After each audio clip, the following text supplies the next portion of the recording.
Thank you for joining us today. My question relates to a publication that you released back in September jointly with Ministers Joly and Minister LeBlanc, and it outlined the intelligence priorities. The document recognized, among other things, but this one in particular, that communities, including Indigenous communities, may have had prior negative experiences with intelligence organizations in Canada.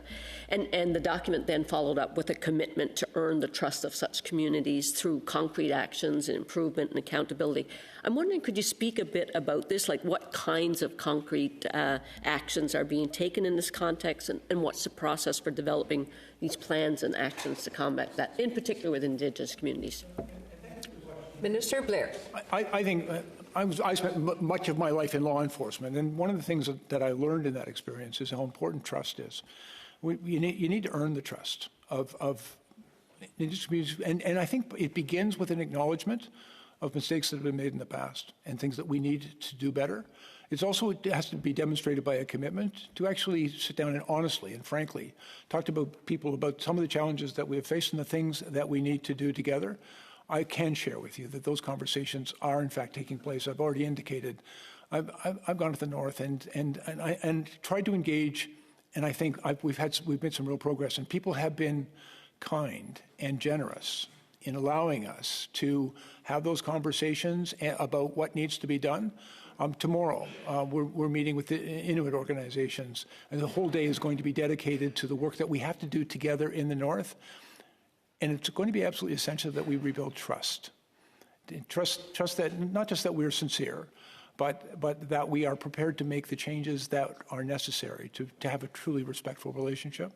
I think it's really important, and may I also suggest we could always use help with it and advice. Senator White. Thank you, Minister Blair, and I certainly have lots of thoughts that I could provide if you so desired to hear. But I really want to hear a little bit more about this engaging and consulting. We've heard time and time again in every sphere, in every committee that I've been in since I've been here at the Senate, that what you call consultation and what we call consultation don't always be the same. So I'm wondering, do you have any thoughts or any ideas, or are you actually just going in? It's one thing to come in and say, hey, we want to talk to you about this, or hey, this is what we're doing. It's a little bit different in terms of consulting is, okay, we think this can work. What are your thoughts? What are your impacts? So there's a difference. Let me acknowledge that I agree with you. There's a difference. Consultation is not a conversation, it's a relationship. And it requires that you approach it that way and remain committed to that relationship and ongoing dialogue between us. It's not just simply a one-off. I remember one of the very first consultations I did when I first came to government. I sat down with a group of people for 4 hours, and at the end of it, they told me, we've not been consulted. And then I said, then help me understand what consultation means to you. And they have explained that to me.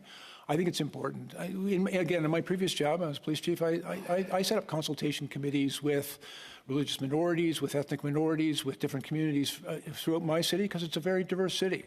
And I needed to understand their perspective, and I needed their help. It wasn't easy, and I'll just simply tell you that for the first couple of years, it was fraught with all sorts of difficulties, but we just all kept on coming back to it. Thank you, Minister.